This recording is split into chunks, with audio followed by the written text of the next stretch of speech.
வணக்கம். முக்கிய செய்திகள். ஊர்காவல் படை வீரர் பணிக்கு எழுத்து தேர்வு. 4000க்கும் மேற்பட்டோர் தேர்வு எழுதினர்.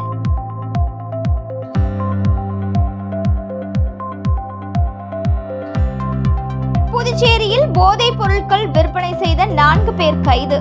25 லட்சம் ரூபாய் மதிப்பிலான கஞ்சா போதை ஸ்டாம்புகள் பறிமுதல்.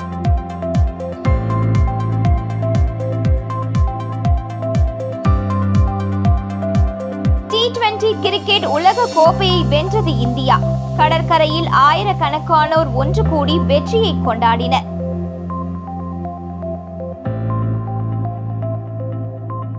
இனி விரிவான செய்திகள். புதுச்சேரியில் உள்ள பிரெஞ்சு துணை தூதரகத்தில் பிரான்ஸ் பாராளுமன்ற தேர்தலுக்கான வாக்குப்பதிவு விறுவிறுப்பாக நடைபெற்றது. பிரான்ஸ் நாட்டின் பாராளுமன்றம் கடந்த ஜூன் 9ஆம் தேதி கலைக்கப்பட்டு தேர்தல் அறிவிக்கப்பட்டது. பாராளுமன்ற தேர்தல் இன்றும் ஜூலை 7ஆம் தேதி என 2 சுற்றுகளாக நடைபெறுகிறது. பிரான்ஸ் நாடாளுமன்றத்தில் உள்ள 577 தொகுதிகளில் ஆசிய நாடுகளுக்கான ஒரு தொகுதிக்கான வாக்குப்பதிவு இன்று இந்தியாவிலும் டெல்லி, பெங்களூர், மும்பை, கொல்கத்தா, தமிழ்நாடு, புதுச்சேரி ஆகிய மாநிலங்களில் நடைபெற்றது. தமிழ்நாடு, கேரளா, புதுச்சேரி ஆகிய மாநிலங்களில் உள்ள பிரெஞ்சு குடியுரிமை பெற்றவர்கள் வாக்களிக்கும் வகையில் 4 வாக்குப்பதிவு மையங்கள் புதுச்சேரி மற்றும் சென்னைக்கான பிரெஞ்சு தூதரகத்தின் சார்பில் புதுச்சேரி, சென்னை மற்றும் காரைக்கால் பகுதிகளில் அமைக்கப்பட்டு வாக்குப்பதிவு நடைபெற்றது. இதில் 4000க்கும் மேற்பட்டோர் வாக்களித்தனர். இந்த ஆசிய நாடுகளின் தொகுதிக்கு முதல் சுற்று தேர்தலில் 15 வேட்பாளர்கள் களத்தில் உள்ளார்கள் என்பது குறிப்பிடத்தக்கது.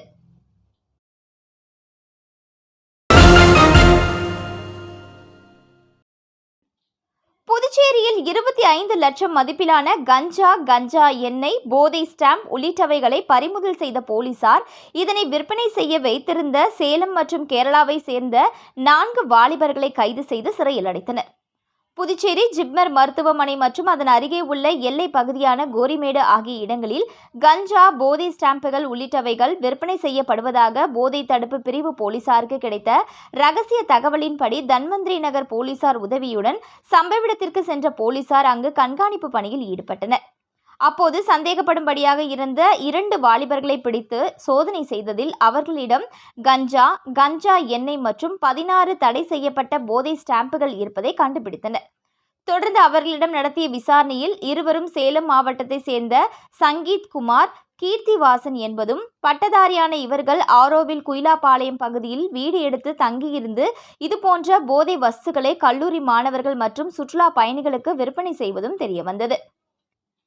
மேலும் இவர்கள் இதனை எங்கிருந்து வாங்கி வருகிறார்கள் என போலீசார் நடத்திய தொடர் விசாரணையில் கேரளா பாலக்காட்டை சேர்ந்த ஹைதர் மற்றும் முகமது ஃபைசல் ஆகியோரிடம் இருந்து இவர்கள் வாங்கி வந்து விற்பனை செய்வது தெரியவந்ததை அடுத்து பெங்களூருவில் இருந்த இருவரையும் கைது செய்த போலீசார் அவர்களிடமிருந்தும் போதை ஸ்டாம்ப் மற்றும் கஞ்சா உள்ளிட்டவைகளை பறிமுதல் செய்தனர். இதில் 4 பேரிடம் பறிமுதல் செய்யப்பட்ட கஞ்சா எண்ணெய் மற்றும் ஸ்டாம்புகளின் மதிப்பு 25 லட்சம் ரூபாய் என தெரிவித்த போலீசார் கைது செய்யப்பட்ட 4 பேரையும் நீதிபதி முன் ஆஜர்படுத்தி காலாப்பட்டு மத்திய சிறையில் அடைத்தனர்.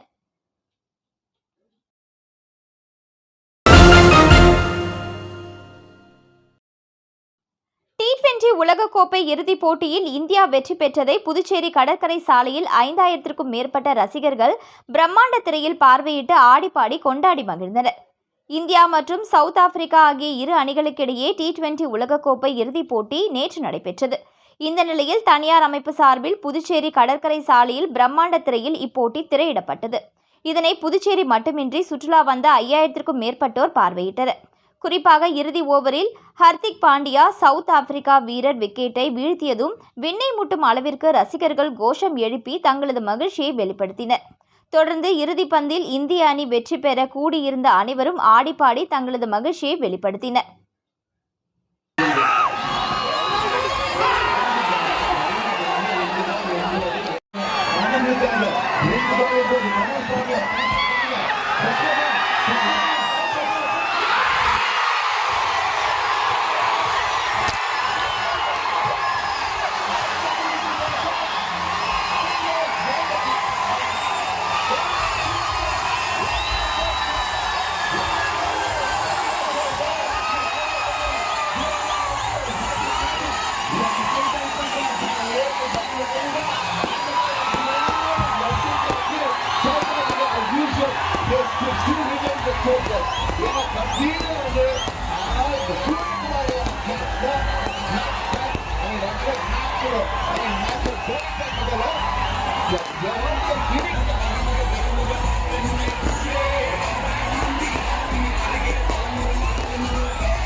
புதுச்சேரி மாநிலத்தில் கோவில் இடங்களிலும் கோவிலுக்கு அருகிலும் பார் திறக்கப்படுவதாக இந்து முன்னணி மாநில தலைவர் சுப்பிரமணியன் குற்றச்சாட்டு.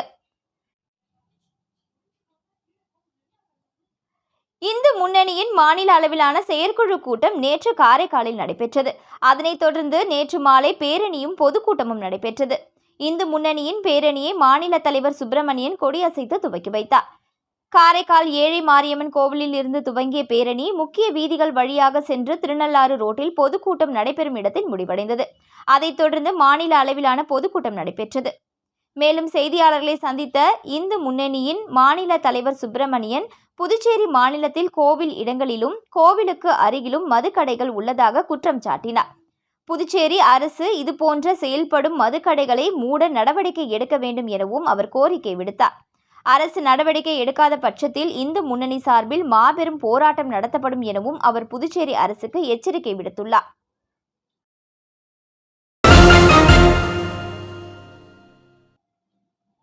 இந்திராநகர் தொகுதி விளையாட்டு வீரர்கள் நலசங்கத்தின் ஆலோசனைக் கூட்டம் கராத்தே ஆறுமுகம் தலைமையில் நடைபெற்றது. இந்திராநகர் தொகுதி விளையாட்டு வீரர்கள் நலசங்கத்தின் ஆலோசனைக் கூட்டம் ஐயங்குட்டி பாளையத்தில் அமைந்துள்ள வாலிபால் விளையாட்டு அரங்கத்தில் நடைபெற்றது. கூட்டத்திற்கு வாலிபால் சதீஷ், தினகர், ஐயனார், பாபு, ரவி, கார்த்திக் உள்ளிட்ட நிர்வாகிகள் முன்னிலை வகித்தனர். கூட்டத்தில் ஏராளமான விளையாட்டு வீரர்கள் மற்றும் வீராங்கனைகள் கலந்து கொண்டனர். கூட்டத்தின் சிறப்பு அழைப்பாளராக புதுவை மாநில விளையாட்டு நல சங்கத்தின் தலைவர் கராத்தே வளவன் கலந்து கொண்டு சிறப்புரையாற்றினார். இக்கூட்டத்தில் தகுதி வாய்ந்த விளையாட்டு வீரர்களுக்கு வேலைவாய்ப்பு அரசு மற்றும் தனியார் தொழிற்சாலைகளில் பெற்றுத் தருவது, அனைத்து விளையாட்டு வீரர்களும் அனைத்து இடங்களிலும் இந்திராநகர் தொகுதியில் உள்ள விளையாட்டு பயிற்சிகளை மேற்கொள்ள தகுந்த நடவடிக்கை எடுப்பது, பல பெரிய தொழிற்சாலைகள் இந்திராநகர் தொகுதியில் அமைந்துள்ளதால் அவர்களை அணுகி இங்கு அமைந்துள்ள விளையாட்டு அரங்குகளை மேம்படுத்த மற்றும் விளையாட்டு வீரர்களுக்கு தேவையான உபகரணங்கள் பெற்றுத் தருவதற்கு அந்த தொழிற்சாலைகளின் முதலாளிகளை அணுகுவது, இரவு நேரங்களில் விளையாட்டு அரங்குகளில் விளையாட்டு பயிற்சிகள் மேற்கொள்ள போதுமான மின்சார விளக்கு வசதிகள் அமைத்து தர தொகுதி சட்டமன்ற உறுப்பினரை அணுகி தேவையான ஏற்பாடுகள் செய்து தர வலியுறுத்துவது போன்ற தீர்மானங்கள் நிறைவேற்றப்பட்டன. கூட்டத்தின் இறுதியில் பிரவீன்குமார் அனைவருக்கும் நன்றி தெரிவித்தார்.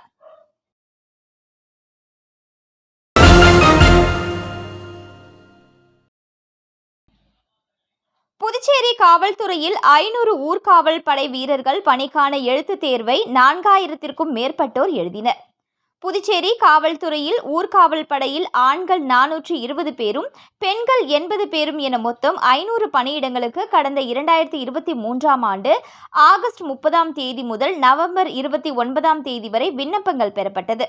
இப்பணிக்கு 15,697 ஆண்களும் 4,492 பெண்கள் என மொத்தம் 20,189 பேர் விண்ணப்பித்தனர். இவர்களுக்கான உடற்தகுதி தேர்வு கோரிமேட்டில் உள்ள ஆயுதப்படை பயிற்சி மைதானத்தில் கடந்த பிப்ரவரி 1ஆம் தேதி முதல் 23ஆம் தேதி வரை நடைபெற்றது.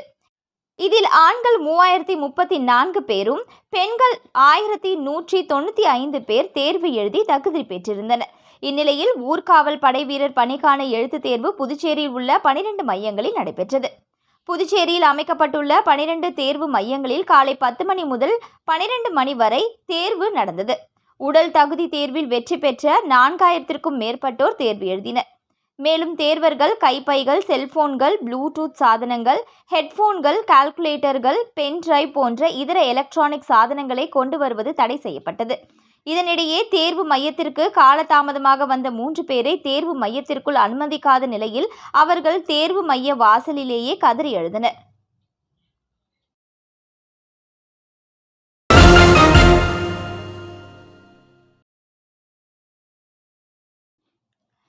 T20 உலகக்கோப்பையை இந்தியா வென்றதை அடுத்து ஆழ்கடலுக்குள் தேசிய கொடியை ஏந்தி நீச்சல் வீரர்கள் கொண்டாடினர்.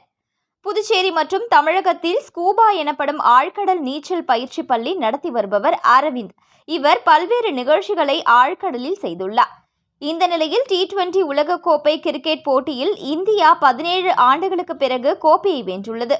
இதனை கொண்டாடும் விதமாக சென்னை காரப்பாக்கத்தில் ஆழ்கடல் நீச்சல் வீரர்கள் 50 அடி ஆழத்தில் 40 நிமிடங்கள் கொண்டாடினார்கள்.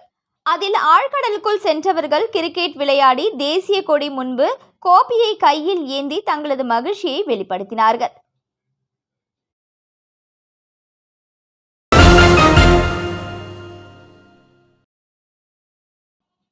உலக கோப்பையை வென்ற இந்திய கிரிக்கெட் அணிக்கு புதுச்சேரி முதலமைச்சர் ரங்கசாமி வாழ்த்து தெரிவித்துள்ளார். இதுகுறித்து அவர் வெளியிட்டுள்ள வாழ்த்து செய்தியில் 9வது T20 உலகக்கோப்பை கிரிக்கெட் இறுதிப் போட்டியில் இந்திய அணி தென்னாப்பிரிக்கா அணியை வீழ்த்தி உலகக்கோப்பையை வென்று இந்தியாவிற்கு பெருமை சேர்த்திருப்பது மகிழ்ச்சி அளிக்கிறது. இந்த தொடரில் இந்தியா ஒரு தோல்வியை கூட சந்திக்காமல் தொடர்ந்து தொடரை கைப்பற்றி பட்டம் வென்றிருப்பது குறிப்பிடத்தக்க சாதனையாகும். வெஸ்ட் இண்டீஸ் மற்றும் இங்கிலாந்து அணிகளை தொடர்ந்து T20 உலகக்கோப்பையை 2 முறை வென்ற அணியாக வரலாற்று சாதனை படைத்திருக்கும் இந்திய அணிக்கு எனது பாராட்டுகளையும் வாழ்த்துக்களையும் தெரிவித்துக் கொள்கிறேன் என தெரிவித்துள்ளார்.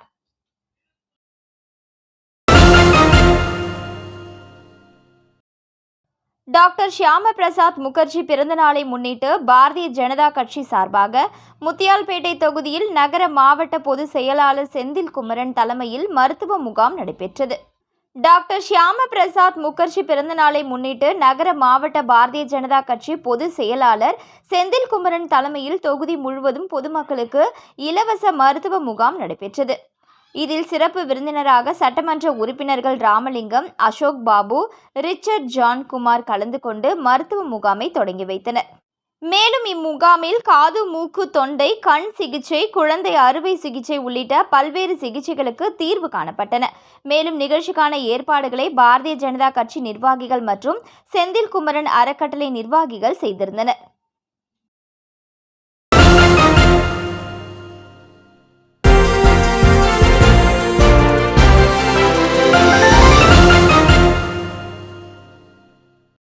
மீண்டும் முக்கிய செய்திகள்.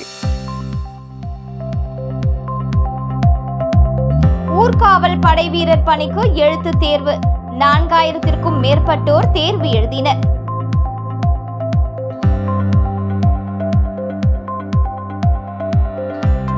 புதுச்சேரியில் போதைப் பொருட்கள் விற்பனை செய்த 4 பேர் கைது. 25 லட்சம் ரூபாய் மதிப்பிலான கஞ்சா போதை ஸ்டாம்புகள் பறிமுதல்.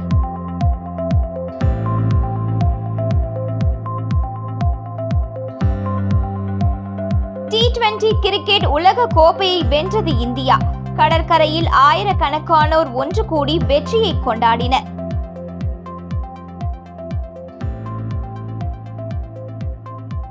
இத்துடன் செய்திகள் நிறைவடைந்தன.